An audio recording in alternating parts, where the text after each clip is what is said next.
ఆంధ్రప్రదేశ్లో పోలింగ్ ముగిసింది. సో ఈసారి అధికారంలోకి ఎవరు వస్తారో అన్న విషయం స్పష్టం కావాలంటే జూన్ 4 వరకు వెయిట్ చేయాల్సిందే. అయితే ఈలోపు ఏ పార్టీ కాబట్టి సొంత అంచనాలు వేసుకుంటుంది.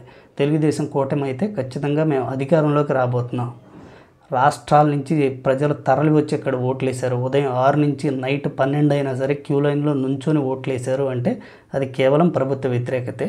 జగన్మోహన్ రెడ్డిని ఇంటికి పంపించాలని ఫిక్స్ అయ్యారు కాబట్టి అంతసేపు వెయిట్ చేసి మరీ ఓట్లేశారు. యువకులు పోలింగ్లో ఎక్కువ పాల్గొన్నారు. ఇది ఖచ్చితంగా ప్రభుత్వ వ్యతిరేకతే. మా కూటమి స్వీప్ చేయబోతుంది అని తెలుగుదేశం పార్టీ అయితే ధీమాగా చెప్తుంది. ఇటువైపు వైఎస్ఆర్ కాంగ్రెస్ పార్టీ కూడా అదే ధీమాను వ్యక్తం చేస్తుంది. ఇప్పటి వరకు మేము అమలు చేసిన సంక్షేమ పథక లబ్ధిదారులు మహిళలు, వృద్ధులు ఎక్కువ. మహిళలు, వృద్ధులు పోలింగ్ బూతుల్లో బారులు తీరారు. అలా జరిగిందంటే అది కేవలం మాకు అనుకూలంగా ఉండడం మాత్రమే.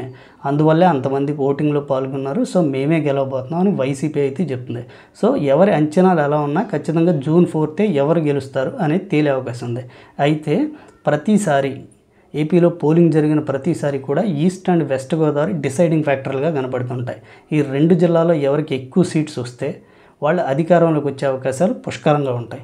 అయితే ప్రస్తుతానికి ఈ రెండు జిల్లాలు మాత్రం నార్మల్గా కనపడుతున్నాయి. ఎందుకంటే ఈ రెండు జిల్లాల్లో కూటమి క్లియర్గా గెలిచే అవకాశాలు కనపడుతున్నాయి. అలాగే విశాఖపట్నం జిల్లాలో కూడా కూటమి క్లియర్గా గెలిచే అవకాశాలు కనపడుతున్నాయి. శ్రీకాకుళంలో మెజారిటీ సీట్స్ కూటమికి వచ్చే అవకాశాలు స్పష్టంగా కనపడుతున్నాయి. ఇక వైఎస్ఆర్ కాంగ్రెస్ పార్టీకి రాయలసీమలోని ఆ 4 జిల్లాలు, అలాగే నెల్లూరు జిల్లాలో మెజారిటీ సీట్స్ వచ్చే అవకాశాలు కనపడుతున్నాయి.